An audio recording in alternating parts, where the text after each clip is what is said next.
One, two, 1, 2, 3.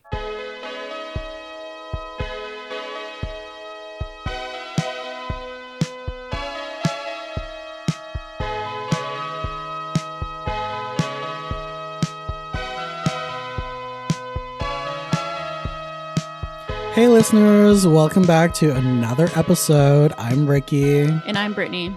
And we are Paper Screen. So on today's episode, what movie are we talking about? So this episode, we're going to be talking about the most depressing movie of the year. And that's The Whale. Yes. And I'm sure you've all heard of it. Yeah. So tell us, Brittany, why are we talking about this film? So we're going to talk about this film because, you know, it's obviously had a lot of like notoriety. It's being, you know, raved upon. Brendan Fraser's like big comeback. They think he's going to be winning the Academy Award. It's a Darren Aronofsky film, which can be kind of hit or miss. His last film was Mother, which really interesting movie. Very controversial. Very controversial, pretty uncomfortable and like bizarre. Like I would never watch that again. I mean, I would.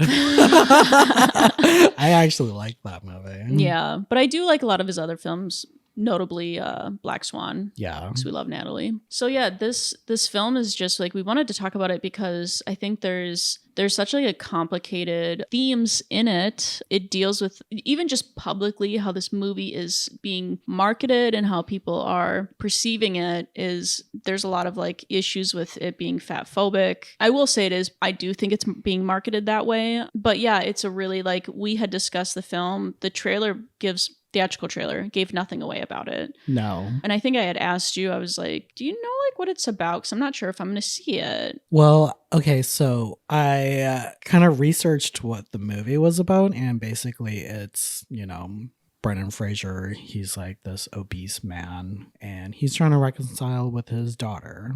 That's all I knew about it. Right. And yeah, you had told me that, and I'm like, oh, maybe it's going to be too heavy or like... Yeah.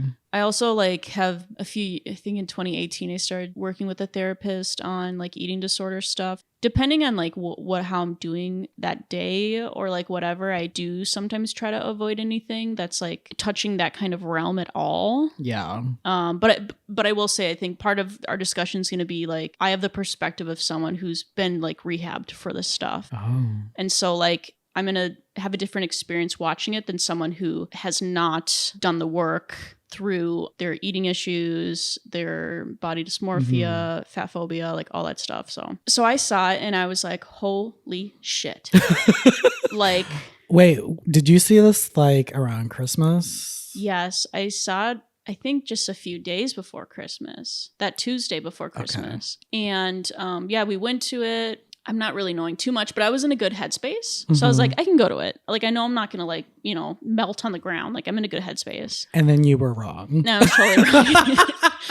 But I will say, like I said, I think because I have done a lot of like inner work and stuff that I was able to handle it. Yeah. And like appreciate it, because it is, I mean, it's about divorce. It's about religious trauma. It's about emotions. Like I would say the film is about emotions. And grief. Yeah. Yeah. And what it does to you and where you can go with it. Yeah, so watched it. I'm like sitting there and I'm like, that was the most heart I've ever seen in a film. And again, it's like, because I'm freshly watching it, but I remember thinking the same thing about everything everywhere all at once. But and I think because I had so much personal connections to the film, that's probably why I felt that. Yeah. The film's kind of the opposite as Everything All at Once, because it takes place in a single location. Right. So it's a little bit more intimate. And it's also a shorter movie. But yeah, so yeah, I guess just like right off the bat, I'll do a quick disclaimer. So yeah, this film, again, if you've heard of it, you've already heard or seen. Brendan Fraser his character is supposed to be obese. It's going to be impossible not to discuss this film without mentioning or needing to mention that there is a big overcast of fat phobia with it. And like I just kind of briefly mentioned, I got to experience this in a different way because I've like done a lot of work with this stuff. I think most of our modern society or whatever has not. And we know this. Diet culture is thriving the influencer realm is going back into heroin chic. Everyone's getting buccal fat removed so that they look more gauntly. Like, right. It's BBL is not a thing anymore. Right. Curves are going away. No, really, like the voluptuous body standards that the Kardashians definitely kind of made big. Yeah. That's going away. Now it's going back into the, like, is she on heroin or not? Like, hyper thinness or whatever. That's coming back. It just sucks. It sucks a lot for all people.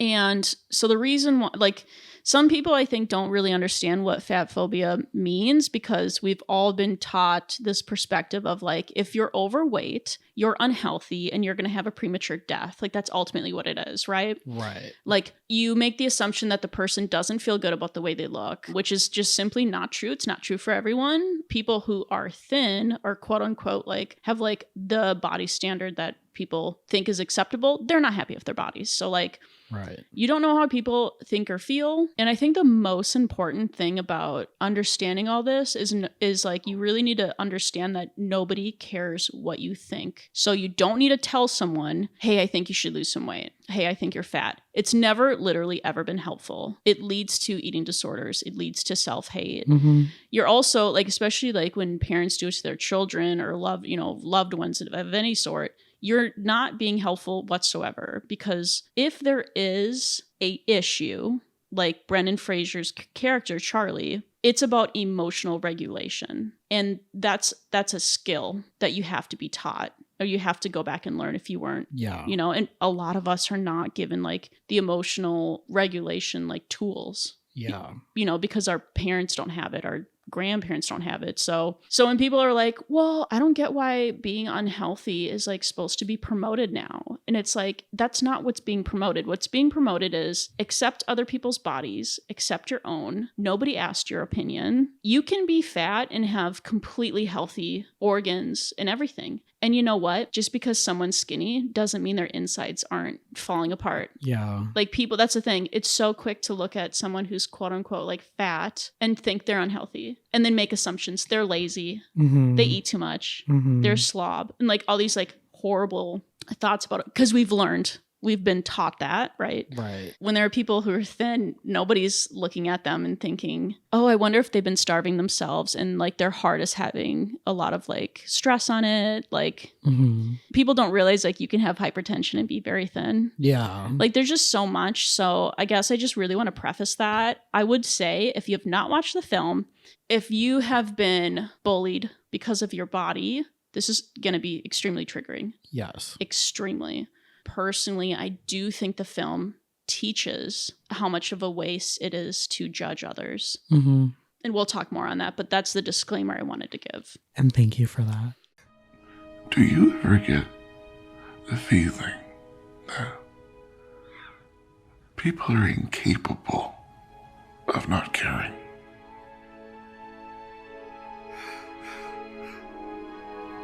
People are amazing. Let me just talk a little bit about the movie, like the synopsis. A reclusive English teacher played by Brendan Fraser, and he attempts to reconnect with his estranged teenage daughter. Starring Brendan Fraser, Sadie Sink, who plays Max from Stranger Things, Hong Chau, and Ty Simpkins, who was the little boy from Insidious. That's right. Okay. Yeah. And Samantha Morton. I love her. Do you know who she is? Mm-hmm. I only remember her from Minority Report. Oh, funny. Yeah, she's great in that. She played Mary Queen of Scots in Catherine with Cate Blanchett. Oh, She it comes full circle. So she's in a lot of different films. She's also she's in The Walking Dead, I guess. Oh yeah, yeah. But she's cool. She's got a very, like, coarse kind of vibe. Directed by Darren Aronofsky, which we already mentioned. He did Black Swan. And it's written by Samuel D. Hunter, who wrote the original play. Mm-hmm. The box office for US was $3.6 million. Worldwide, it's closer to $7 million. And the film only had a $3 million budget, which is really small. Yeah. Like, especially for Darren Aronofsky, because he's like an A-list director. Okay, but the thing is, they only had one location. Totally. Yeah. I mean, I get why it was $3 million. It's just like, I really think if he wanted more, he could have gotten more. But no reason. Yeah. Well, I mean, it must have went all into the prosthetic makeup effects. Oh, yeah, definitely. Like, that was the big chunk of the budget went to that. Yeah, and I think it has done pretty good marketing. And it's a A24 film, so you know it's going to be good. You know it's going to be, like, depressing. Dark, gloomy. That's the type of movie I like, though, man. Okay, so let's talk about our movie experience. I remember hearing about this film around the same time as, like, Don't Worry, Darling, when it was, like, premiering at cons. And it had, like, a standing ovation. A 10-minute one. Yeah, and Brendan Fraser was, like, getting a lot of praise for his performance. So I was like, I need to see this. Like, I don't even know anything about it, but just knowing the title, The Whale, I was like, oh. I didn't see the trailer. I knew nothing about it. When I went to go see it, I saw it during the holiday break and, you know, I had nothing to do, so I just went to go see it.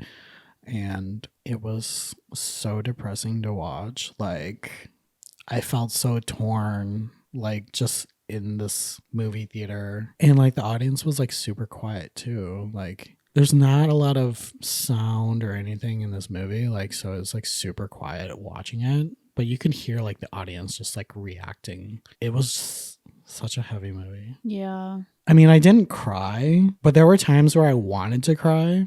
It was such an intense movie that it felt really overwhelming. Yeah. It was hard for me to, you know, emotionally react to it just because there was just other things that, like, really bothered me. Sure. But not, like, bothered me like, oh, that was, like, bad. Mm-hmm. But there was just, like, a lot of things with, like, the character's behavior that really was so much. Yeah. But I really liked it. Yeah. Number 2 on my list. So, yeah. Yeah, it's a super dense film. Yeah.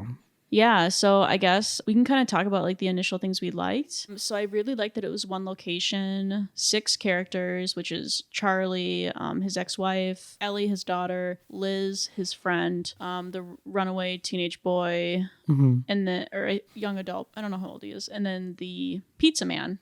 Dan the pizza man. I love the cinematography. It felt really warm, intimate, and, like, detailed, and I felt like I was standing in his apartment. Interesting, because I felt like I was cold because it felt so desaturated, you know, like there was a lot of blue tones and green, I would say. And green, definitely. Yeah, I think maybe gray. Yeah, I would say. Yeah, and I do think, like, especially the last scene is definitely the warmest because the sunlight's coming in, but I guess for me, it's like, I felt like if I was standing in that room, I would have been really warm. And maybe that's because I was having such also, like, an emotional reaction and, you know, blood pumping and whatnot. But it did feel and look like a real home. Like, it looked like very, I don't want to say middle class. It's lower middle class. Very Midwest. Like, if that took place in, I don't know, it's Iowa. Just a 1-story building. Yeah. It's interesting too because throughout the film it's, like, overcast and rainy. Yeah. And then that last scene, it's like the sun is shining. Do you know where it was taking place? I actually don't. I don't know. I would think potentially off the coast somewhere. So, like, maybe like Maine. Yeah, I was just gonna say maybe Maine. Yeah. Somewhere like that. I thought all the acting was masterful. Because I have not seen a lot of Brendan Fraser films. Like, I've seen The Mummy and Encino Man and George of the Jungle, but, like, oh yeah, I forgot Encino Man. Yeah. And he was in Crash. Yeah. That was more of a serious role for him, but, like, I mean, like, we know he got really snubbed by Hollywood after he had an essay experience by a producer. Yes, we can talk about that more too.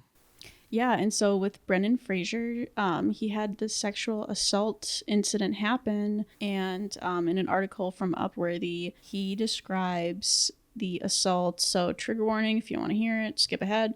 But he basically says that Philip Burke, someone who is part of the Hollywood Foreign Press, had Well, Burke admitted that he had pinched Brendan Fraser in the butt, but Fraser said the incident was much worse. He said, his left hand reaches around, grabs my ass cheek, and one of his fingers touches me in the taint, and he starts moving it around. And then he goes on to say, I felt ill. I felt like a little kid. I felt like there was a ball in my throat. I thought I was going to cry. And yeah, and then so he, you know, opened up and shared that, which, you know, is I'm sure very difficult. And he's just, you know, spoken out about, you know, how male victims of sexual harassment like need to be empowered. And, you know, he was really supported by everyone who isn't terrible. And yet most recently he said, am I still frightened? Absolutely. Do I feel like I need to say something? Absolutely. Or have I wanted too many times? Absolutely. Have I stopped myself? Absolutely. So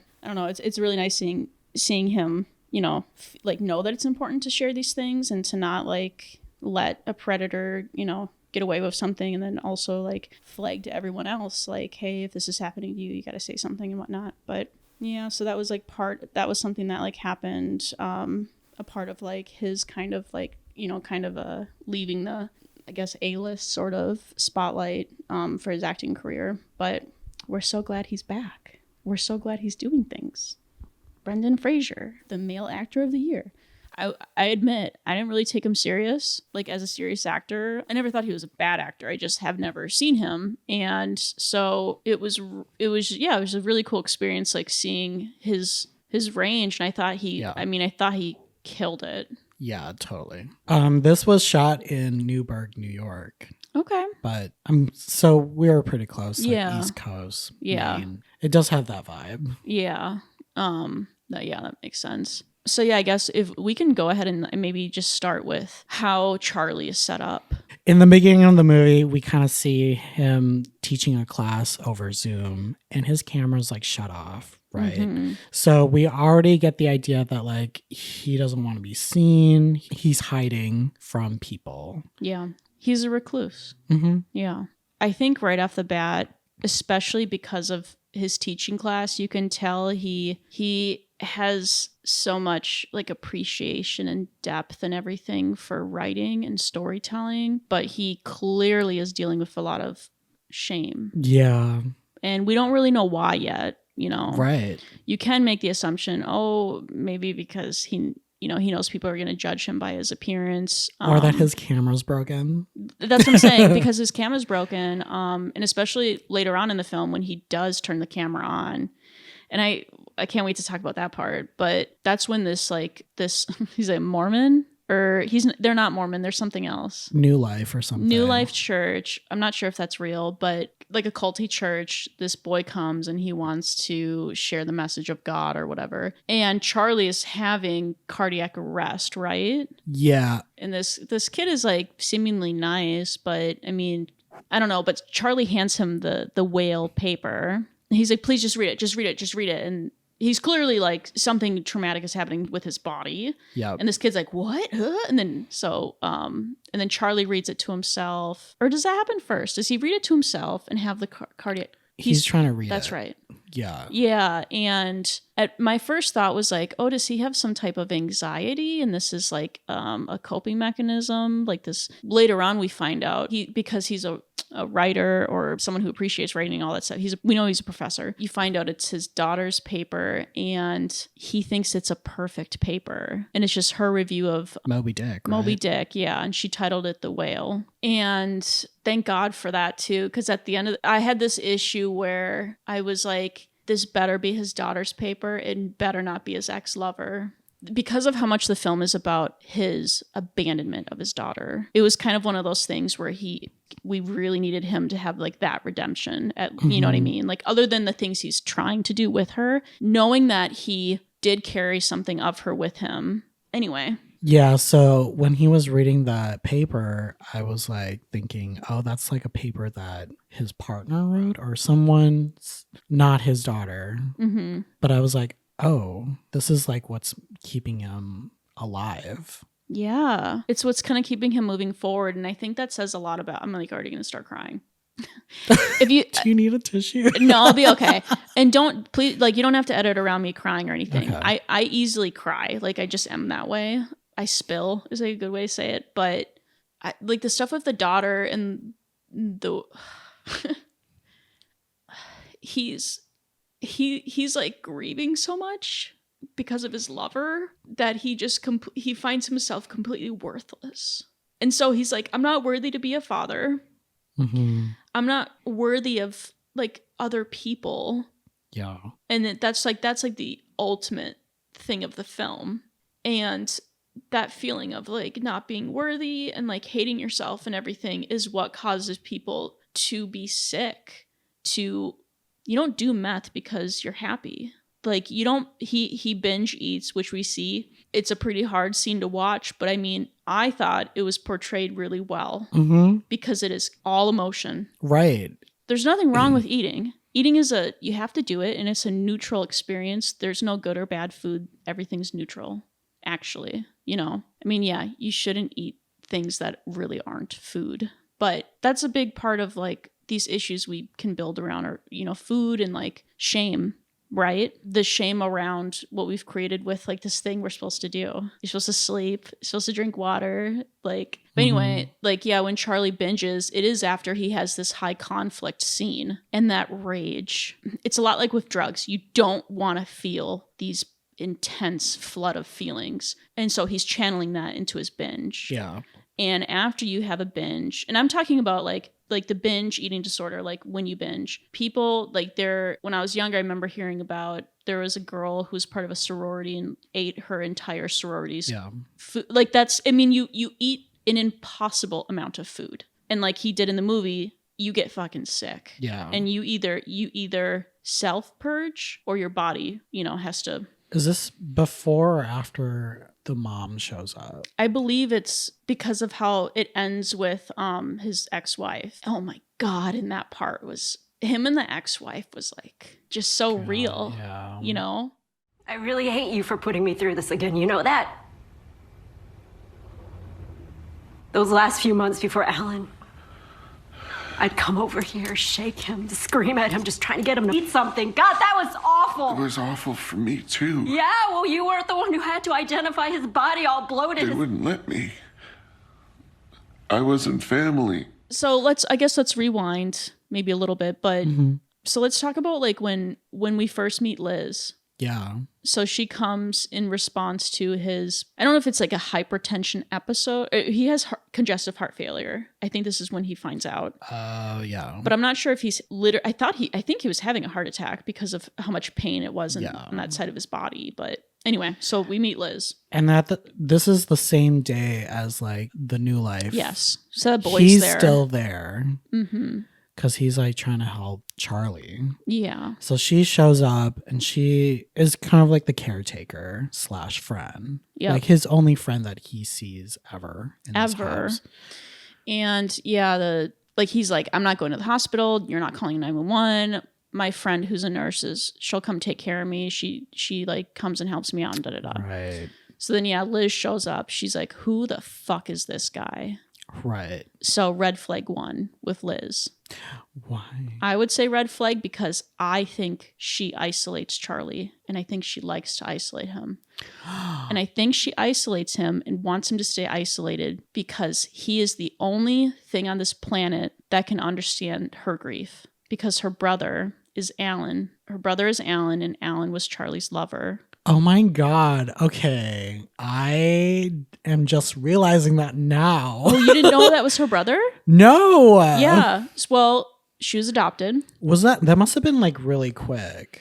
You find out when she talks, the second time she talks to the Mormon or whatever he is. That's right. The Christian boy. Yeah. So basically we find out early on in the first act that Liz she's an ex-Christian, ex-member of this Life Church, which this Mormon boy is a part of. And she's adopted, and she had a brother named Alan. Mm-hmm. Alan is who Charlie was with up until Alan passing. We don't know how Alan passes yet. Mm-hmm. But she makes a comment to the boy that don't talk about Life Church. Get out of here. Charlie doesn't want to, he can't hear it. Right. Because Life Church killed his boyfriend. Right. And then later on that Mormon, I'm going to keep calling him a Mormon. New Lifer. The New Lifer comes back and it's like he really wants to know like what she meant by that, because he has this he has like, I guess I could simplify it as he has strong faith, but we also later learn he's trying to redeem himself because he has so much self-hatred and shame because of his emotional response to something. Right. And like assuming he's worthless and he will be rejected. Right. Yeah, Liz comes. She looks at him medically. She kind of says like you should go to the hospital. Okay. Very quickly, like accepts his no. Mm-hmm. So I think a lot of her relationship is enabling and kind of because she hasn't healed. Mm-hmm. I think she did not help him at all. No, she did not. Yeah, what stuck out about her to you? It didn't hit me right off the bat, but like later on when she kept feeding him or like giving him stuff to eat. Yeah. And it was like stuff that was really bad for you, especially for him. Mm-hmm. And she kind of allowed it. Right. And it was really frustrating because she would say, you know, you need to take care of yourself, but then hand him that fucking sandwich. And it's a lot like what families and loved ones struggle with addiction, because it's like, I don't want you to be out on the streets. I'd rather you just do it here. Or like, yeah, you know what I mean? Like yeah. it's a tricky fine line or situation. Thank God I haven't had to really deal with it myself, but I have had to really come to terms when I haven't enabled people, you know. It's really hard to see a loved one struggle and want them to fucking deal with their shit, because it's hard, you know. Again, it's not like quote unquote good bad food, but she like the sub she gives him is a very large sub. Yeah, it's bigger than like a foot long. Yeah, it literally is bigger than that. And there was like nothing healthy about it. It was just like meatballs. And he chokes. Yes, and that's the other part. It was like, I was like really scared for him because I know what that feeling is like. Choking. I've been choked before. No, I've like ate so fast to the point where like I'm choking. And it just gave me flashbacks. Yeah. That's all I wanted to say. Yeah, and she runs over and punches it out of him basically. And then she like makes him lean over and like she just. Yeah. And then she's like, Charlie, don't do that to me. And then she gives it back to him. And it's sort of like she is blaming and shaming and then enabling. Yeah. And it's just like, you're toxic. You're a shitty care assistant and you should be fired. For real. Yeah, I think once she has the second conversation with the boy, it's like that's what I'm saying. When we see the Life Church guy there, and I can understand I can understand not wanting that kid there, because it's like nobody wants this like pandering, this like religious pandering. Like, hey, I'm gonna show up, assume you're not doing well, assume you need Jesus or whatever. Which actually I had two Mormon kids come to my house once when I was younger, and they did the thing to me, and I just went, yeah, I have a really good relationship with Jesus. Like, what made you think I didn't? Yeah, I said that, and they were like, and then I also had the last time I had a conversation like that was with like these two Jehovah's Witness guys in Silver Lake that came to my apartment. Oh God! But I mean, I'm nice about it, but I'm just kind of like, I kind of want people to really think about how you're making people feel when you go up to them and assume they don't have a faith. It's weird, and it's not your job. I always get like pamphlets like slid through the door, and I'm like, how'd you get into this building? Someone in your building probably is like a member of some sort of thing. Oh. Anyway, yeah. But yeah, Liz is just, and then there's this part where she brings home a wheelchair and she sets it out, and like he's going to, and he does struggle to move because he is very stagnant. He has, fact of the matter is he is very large. He has congestive heart failure. That's not going to help anything, because he wasn't regular. Like, you need to build strength in your lungs, your cardiovascular system, whether or not you're obese or you're skinny. Like, you have to, So yeah, he's getting up, he's going to sit in the wheelchair, and he's struggling. And when he's trying to back up and sit into it, she goes, beep, beep, beep, like he's some truck. And I thought, you're such a toxic piece of shit You're friend. a fucking bitch. You're a fucking bitch. Because but maybe it was you needed comedic some relief. kind of, yeah, maybe you needed it. I didn't, and no one in my theater did, because it was like pure bullying. Like, it was weird. It was like the kid didn't laugh. Charlie didn't laugh. Like, he gave her a look kind of like, what are you doing? Right. And it was weird. It was like, who are you doing that for? Right. It's not like he's a child. Yeah. And also, she could have just like moved it forward for him. Yeah. Like, it was just really hurtful. Yeah. And dismissive. Like, why, if you're going to make fun of him, why bother even helping him? You know, he doesn't need that. And yeah. And then so when we finally find out, okay, so here's what happened. His partner was killed by Life Church because he was a member of it. And they were so homophobic that he wasn't able to accept himself. He was concerned he basically would go to hell or whatever, that he stopped feeding himself. So Alan went in the direction of numbing pain or experiencing his pain and emotions by not eating. Yeah. Where Charlie numbs by eating. Right. And not moving and not, he's stagnant. Where Alan died walking around and jumping to his death. And knowing that he had anorexia and whatever, also because Charlie's ex-wife saw him at a grocery store and she visibly was like, he did not look well. Yeah. And it was like hard for him to like lift his groceries, like the extreme end of an eating disorder. And then looking at Charlie's extreme end, both are because of, emotions. It's because of like self-worth and things that were external that were put internally onto them. Mm-hmm. This is the crazy part for me. Do you remember the verse that the Life Church kid opens up to in Alan's book that Alan had highlighted? No, but I just remember like it was like ripped out, right? Was it ripped out? I don't remember. But yeah, it was a clearly worn out book. Like, he had clearly spent a lot of time with this Bible. But he had highlighted Romans 8:6, which is a tattoo I went to get. Oh. But I got the wrong number. Oh. Funny story. I'm, again, like, whatever. Anyway, I got 13:6 instead of 8:6 because I fucked up. But so I had such a different interpretation of this passage. Oh.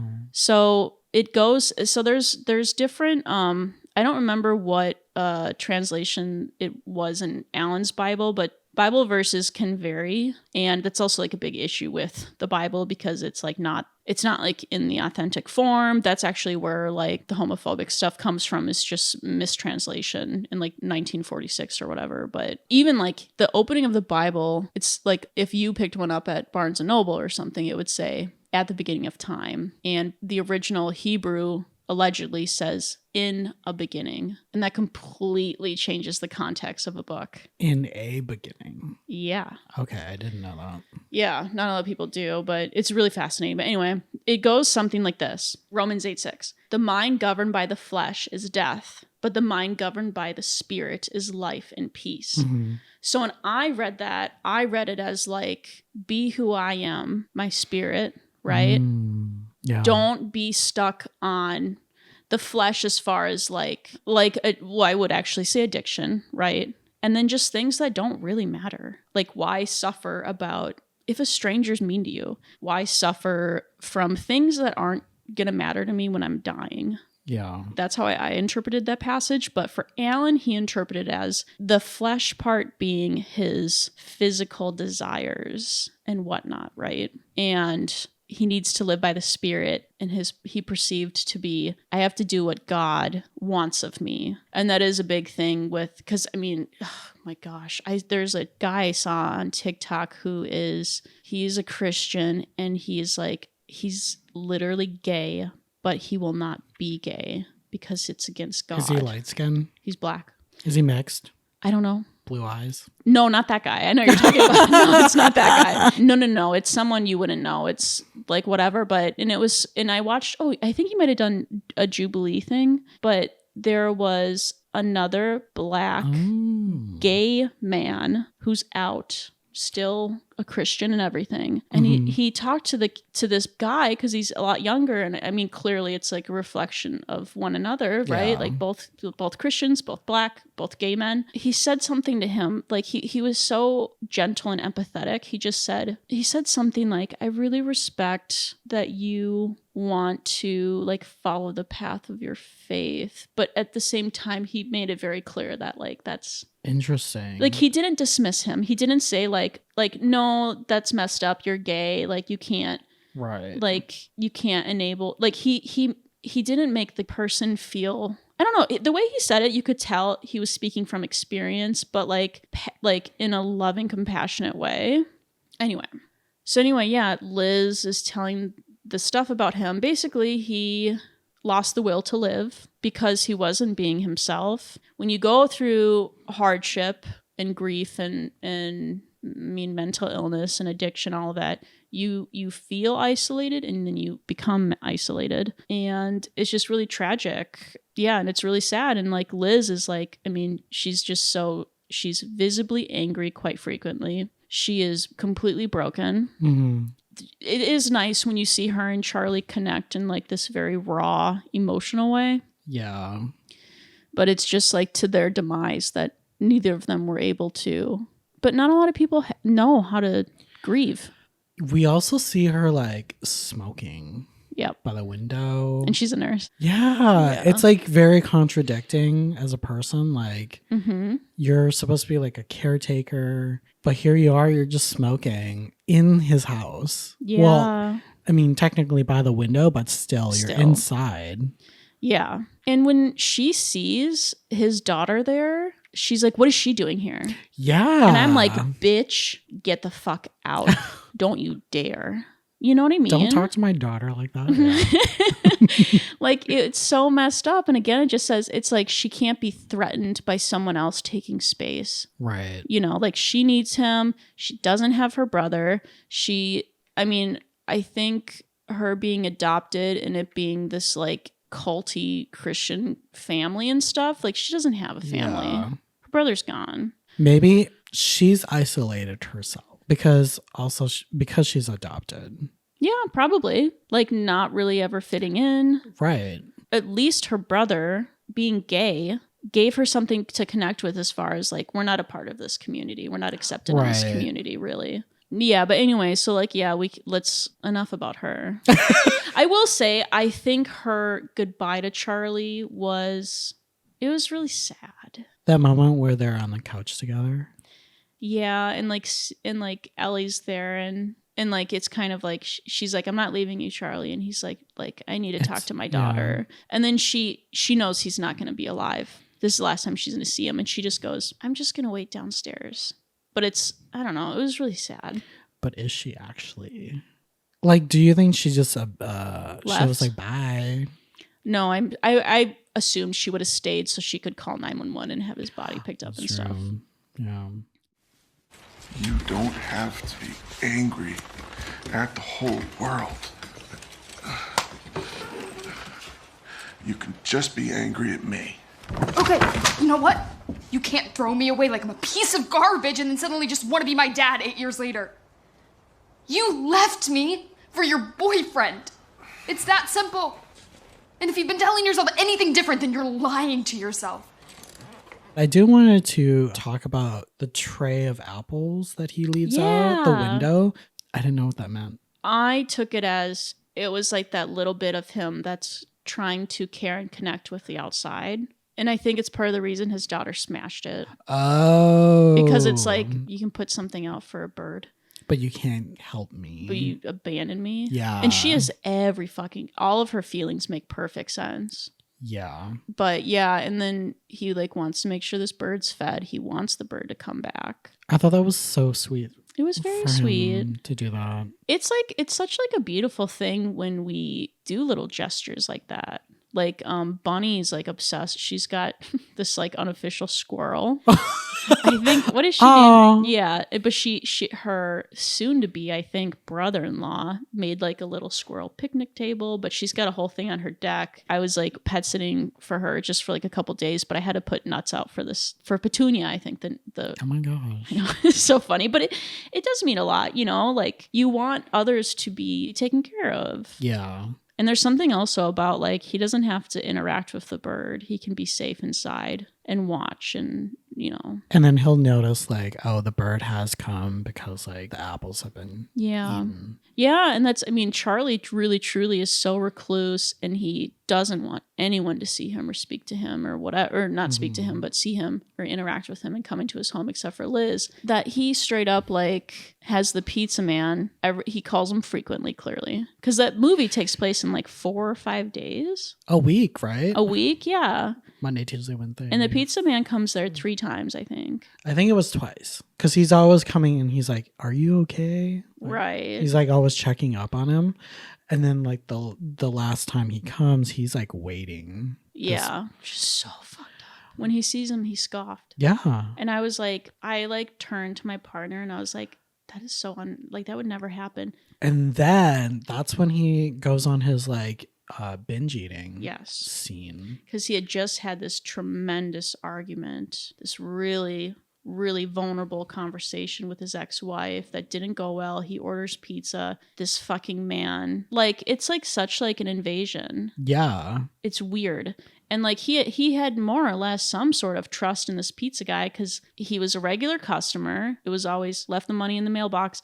And that was the other thing is I was like, would anyone truly be this curious about seeing this man? And I will say I have never been a 600 to 800 pound obese man with like oxygen support in a wheelchair. So when I say I think it's unrealistic, it's just because I've never had that experience. It was just one of those things where it's just like, would anyone really behave that way? Right. I can understand someone probably would want to see the person, but like if you saw someone like an older guy in a wheelchair, I feel like a teenager. Yeah, because they're like so immature. Totally. I mean, I think it's kind of obvious this person's like probably a hoarder or, you know, just some sort of recluse. Like I just didn't, I don't know, but you know. Who leaves the 20 in the mailbox? I know. Dude, I thought about that too. I thought about that too. It's probably Liz. Oh. Because she's a toxic bitch. Like every time she leaves, she has to put 20. No, I did think about that. I was like, hold on a second. Hold on. Because the mailbox is not by the door, right? No, I would guess it's like down the ramp. Somewhere. I know, I did think about that. I was like, is that a plot hole or... Let us know in the comments. Yeah, let us know what you guys think. Maybe we missed it, but I mean, he can walk. Like he can do all that stuff, but that's like a lot of walking for him to go outside and like go to the mailbox. And maybe I don't know if it's any different from like him walking to his bedroom or his shower. Maybe it might if there's stairs. Sure, for sure. I don't think he would do that. Maybe he would, but I think it would be more of the issue of going outside where people can see him. Like I interpreted it as that being the big thing for him. Like I don't want anyone to see me. Yeah, so let's talk about Ellie since that's like such a huge thing. The daughter. You mean Max? Max from Stranger Things. She's like the most like cliche angst pissed kid. Yeah. I didn't like the acting in that scene because it was so... Right when she shows up? Just like when we first see her, and maybe it was because it was so polarizing to the behavior we've already seen in this space. Yeah. Like no one has been... And she's she's angry. And she shows up and she's like... The first thing she says to him is, so am I gonna get fat too? Yeah. I was like, wow, bitch. I know. You know, we pretty quickly learn she clearly is like really struggling. She has no friends at school and she is isolated, just like her dad. Yeah. And all these characters, she basically like it's like she wanted to show up because she wanted to tell him off. Because he called and he's like, hey, it's that guy you haven't seen since you were 8 years old. She's 17 now. He's not telling her he's dying. It's kind of like, hey, like, I want to see you. I think you're really cool and da-da-da. And she's like, what the fuck? Yeah, I'm sure for her, it was kind of like this moment she's been waiting for. She's like, all right, I'm going to go over there. I'm going to tell him off. Like, she's a super fucking pissed off teenager. You know, she's mean. She's really mean. Yeah. So basically, he's like, his way of like getting what he wants out of this, which is like time with her, before he passes, which I think, Liz tells him that. I think he's very aware, and I think it's what he wants because he's just in so many ways lost the will to live. Yeah. Like, he's just completely defeated. And it's like, it's so, he's so unaware of like how much of an asshole he is. Because it's like, you abandon this girl, you call her up because you've decided it's time that you want to make reconciliation. You haven't seen her. You haven't spoken to her because you think you know what's best for her. He says the classic line that is always used by divorced parents, which is, will your mom, will your dad, they didn't let me, blaming one another. It's like, shut the fuck up. You could have driven over there and seen your daughter. You think your wife wouldn't have liked to have shared custody? I mean, yeah, she was really pissed when the divorce happened. Of course.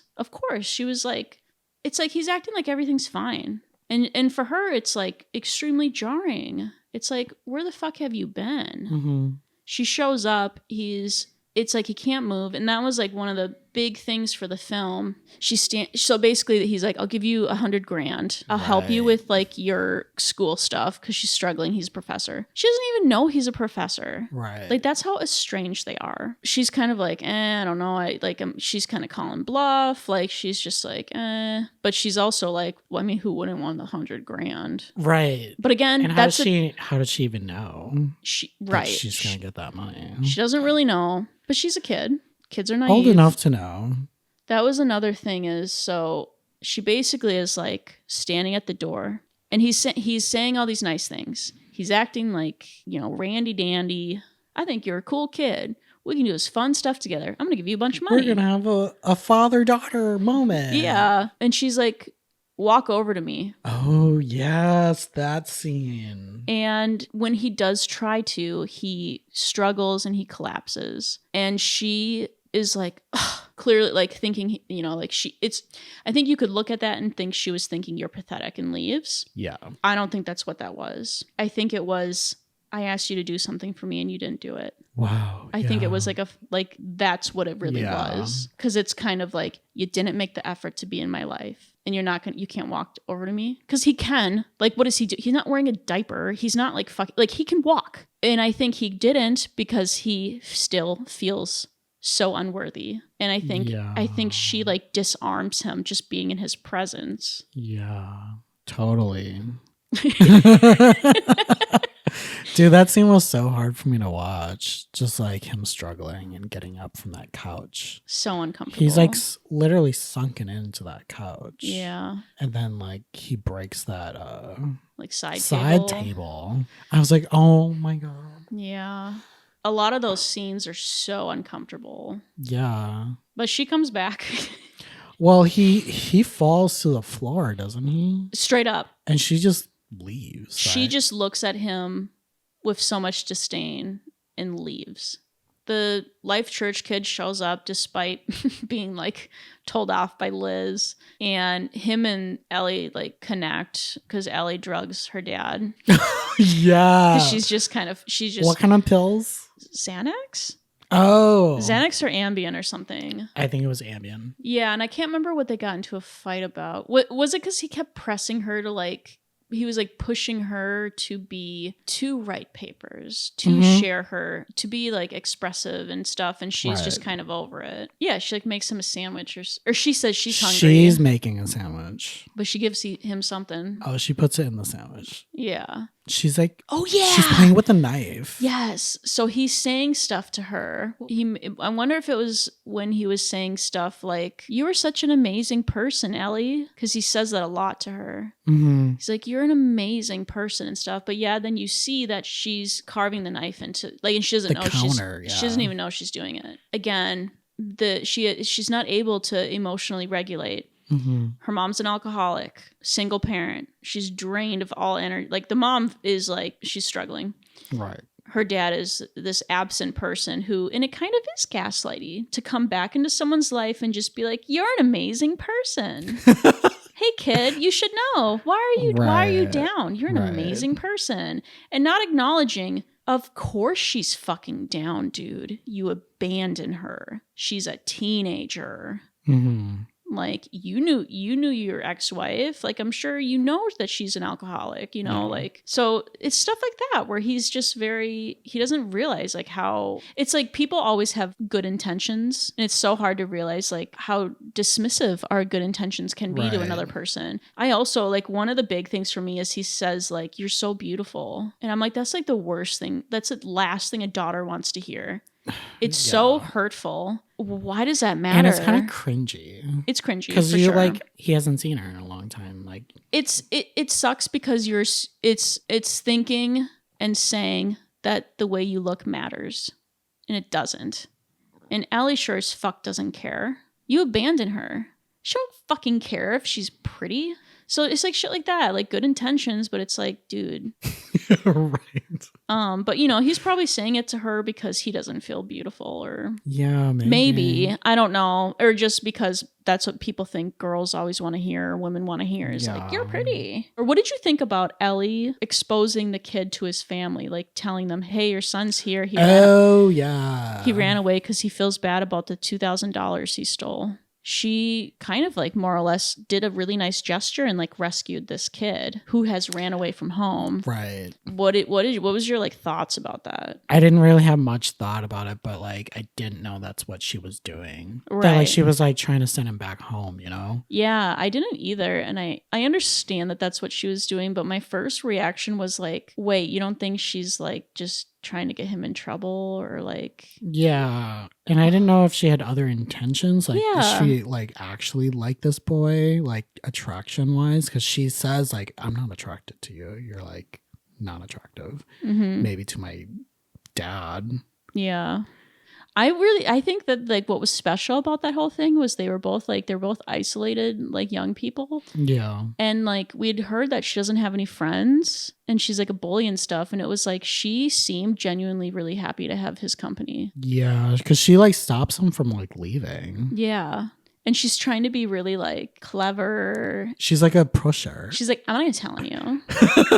And I think it's like these kind of like maybe not healthy behaviors again, or like they're coming from a place where she just wants to connect, really. But she doesn't know how to, because like she never watched people connect properly at home. Right. And that's why she's like making him smoke that bowl. Doesn't he say he's like, I can't, like, I used to be addicted. I used to have a big problem. And she's like, what? Yeah, it's just marijuana. Yeah. I need to know that she's gonna have a decent life where she cares about people and other people care about her, and she's gonna be okay. I need to go. Mary, she doesn't have to go. have anyone else. I need to know that I have done one thing right with my life. So I actually didn't like her performance. It felt a little robotic to me. I mean, I thought she seemed like a real person, like someone who is miserable. Someone from the trailer park. Oh, Lord. She does have that look. She fits the part. Right. I mean, she's a struggling single parent. An alcoholic, too. And I like the way they revealed that, because, again, there is like these themes of addiction and the inability, because we've got the smoker, we've got his eating disorder, we've got, I guess I don't really know a ton about Alan, but he definitely has shit going on, or had shit going on. We learn about her being an alcoholic in the best way. She just looks at him and she goes, got anything? Like, and you know what that means immediately. He's like, it's in the cabinet. Yep, he knows. He's enabling, and potentially he's enabling because he's like, I'm fucking dying. And like, this is like a real, this is, you know what I mean? Like, you're seeing your ex-wife for the first time in how long? And I think that was like such a major moment too, is when she walks in. Oh, and she's obviously there because she found her daughters there. But when she walks in and she looks at him and she just goes, oh, Charlie. Like, she's really sad because he's dying. Yeah, well, she's like, she hasn't seen him in a long time too. So yeah, her reaction is just like, oh, how could you let this happen? You know? Yeah, and like, to see someone, regardless of someone hurting you, you never not have some love for them. Yeah, like she's still holding on to that love that they had.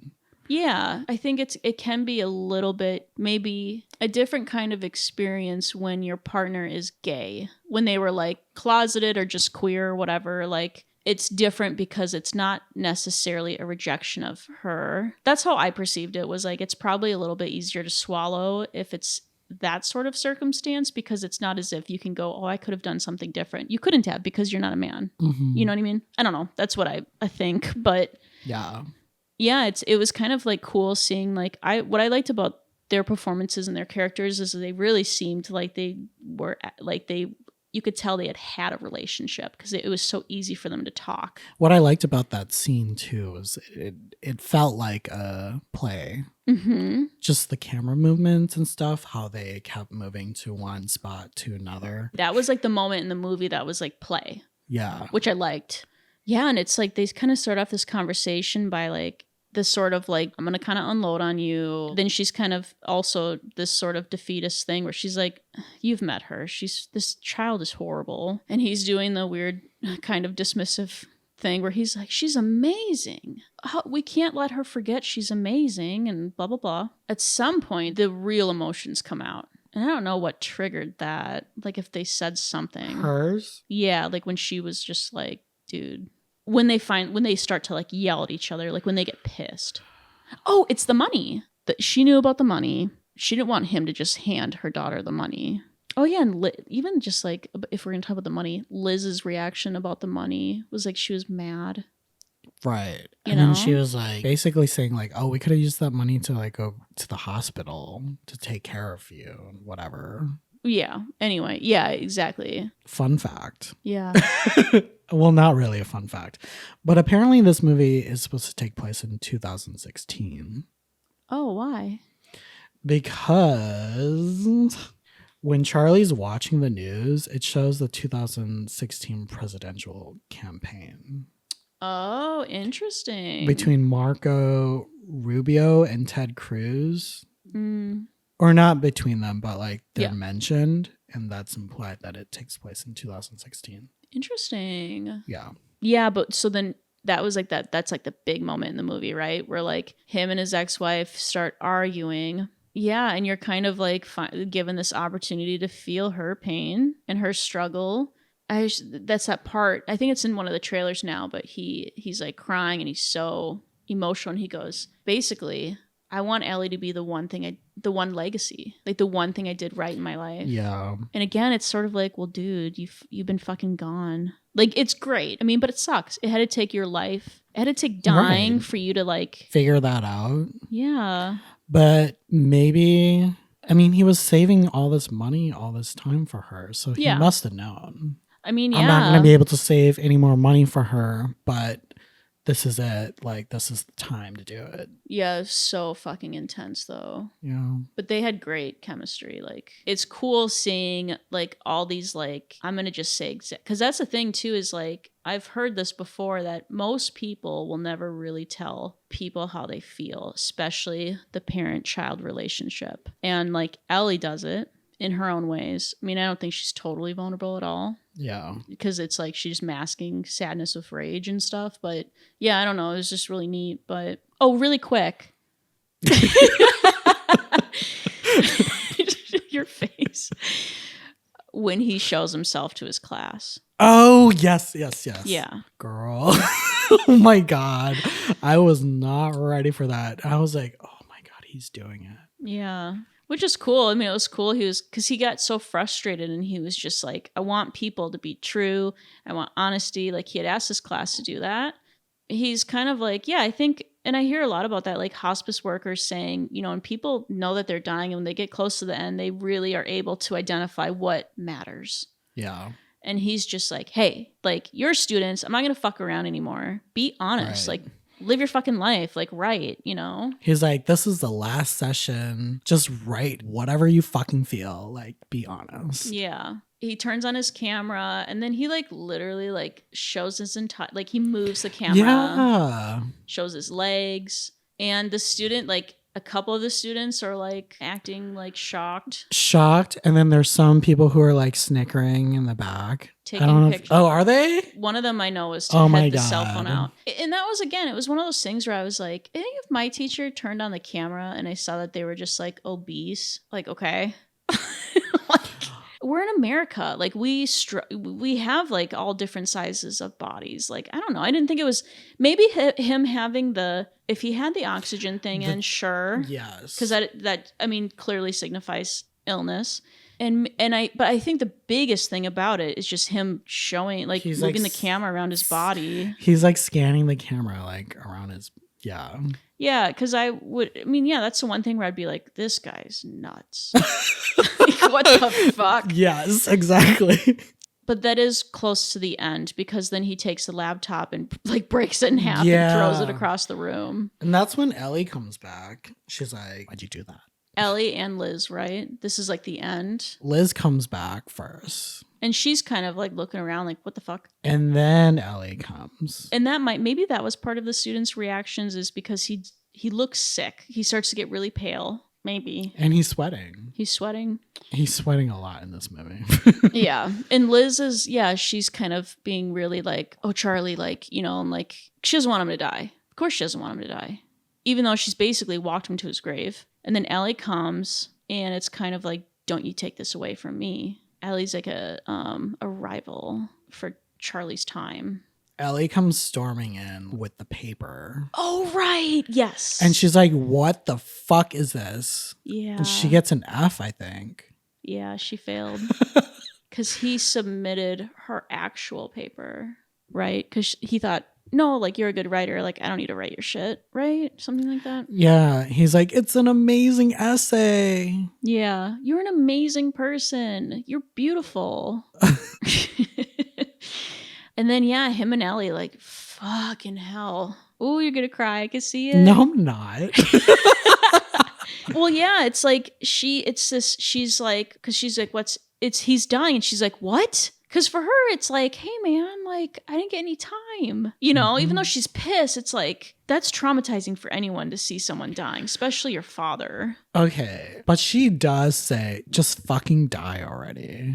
Yeah, At one point. Right. I'm like, when she said that, I was like, bitch, you're about to get it. Right. But don't be careful what you ask for. Yeah, exactly. No, I know. But she is a kid. Everything she says and does makes perfect sense because she is a kid. She's been hurt. She has not been given any tools to like... Right. And hurt, it's really cliche. I mean, not cliche. It's kind of a corny thing, but hurt people hurt people. Yeah. Right? Yeah. And she's a kid, so... But then we also had found out that she did that shit to the mom, too. And it's just like, oh, God. Oh, yeah, because she posted that picture of him. Oh, yeah. So mean. Oh, yeah. Well, both of them, mom and dad. Like, really mean. And the kid. She's just such a little bitch. She's like, what the fuck? Like, overwhelmed. He hands her paper. And he's like, can you please read it to me? Like, and she's like, no. And he's like, please read it to me. And she starts to leave because she doesn't want to feel this shit. And it's also like, what? Like, you want me to read my weird, like, young... Yeah. You want me to read my 8th grade essay? Yeah, like, what the fuck is going on? Why do you have this essay? Why do you care about it? You're fucking dying. No one's doing anything. Like, we're not going to just stop you from dying. What's happening? Like this, I mean, I can only imagine the hurricane of emotions and confusion she's like in. She opens the door and she's about to leave. And she's like, and then she starts reading it. And then he stands up and like walks to her. And she's taking her time reading this. And like he's slowly getting up from that couch. Yeah. And it's very similar to that first time he's trying to get up and like walking towards her. But this time he's like actually getting up. Yes. And it's like a bookend of when they first got to see each other. It ended with him not walking and her leaving. And the last time they're going to see each other. But oh my God, I was like, oh. Like in the theater, it was just like, holy, like, it is so emotional. And yeah, that's a scene where she had the door open and there's this like bright, warm sun. And it's like he's getting up and he understands what he wants and what matters and what's important. And he's able to walk to her. I mean, just like there's a shot of her and the sun's hitting her face and she's crying and I think she might be a part where she's like, I can't, like she's, you know, and it was like, I was like, okay, she's a good actor. Like during that part, I was like, okay, she's a good actor. Oh God. But it was just so, this the whole thing about the film is it just feels so real. A tribute to humanity and to like what we are as humans and like what we experience like with grief and everything. I like the part where like I think she like finishes the essay and you see like his feet being lifted. Mm-hmm. And that was like, it goes to white pretty much. Yeah. It's such a powerful moment. And then it cuts to him standing at the ocean with his feet in at the beach with Ellie as a kid. Yeah. She's like playing on the sand. And that's like, that's it. Yeah, and it's kind of, and I guess that also kind of circles back to the whale essay. She's made a comment like, makes me think about the whale in my life. Because Charlie he was always on like a larger size. And obviously your dad's always going to be bigger than you if you're like a 5-year-old or however old she was. But I mean, it's kind of at what's the word I want to use? So this whole analogy sort of like whale. And the whole thing of Moby Dick is like he wants to catch the whale. Right? Her father's the whale. Yeah. Who tortures her because she can't get him. Oh. Do you know what I mean? Like there's this whole thing. And then, but at the expense of fat phobia, putting quite literally him being a massive person. Yeah. Physically or his weight or whatever. So that's kind of the unfortunate decision around the things or whatever. It comes full circle. But yeah, I don't know. I just thought it was so beautiful. Yeah. The whole thing and like so honest as far as like what it feels like to be heartbroken, you know, to be a broken family. Mm-hmm. Yeah, I don't know. It was so good. Yeah, this was like a really good movie and I'm glad that I saw this in theaters. I hope that it wins awards. Like Brendan Fraser's performance was like really good and amazing. If Everything Everywhere doesn't win Best Picture, I hope this does. Yeah. And if neither of them do, there will be hell to pay. What would even like Babylon? Oh my God. Avatar. Oh no. Yeah, I think I echo everything you said. It just sucks that there's going to be the shadow of the haters. Like because of there's going to be people that are going to who unfortunately I'm sure are going to walk away from this and say you don't want to get fat because you're going to die. Mm-hmm. And then there's going to be other people who are incredibly triggered. Mm-hmm. So it is at the expense of all of us, sort of. Yeah. Because it's a mirror, right? Yeah. It's like a mirror to society. It's also an onion. You take an onion in a mirror, and that's the whale. The glass onion. All right. Well, that's the end of our episode. Thanks for listening. Brittany, where can we find you? I'm on Instagram at humble_book_review. And you can find me on TikTok and Instagram at somecallme_Ricky. And if you like this episode, you can find us on Instagram at Paper Screen Podcast. Hit us up, tag us, the deeds. Yeah. Until next time, bye. Bye.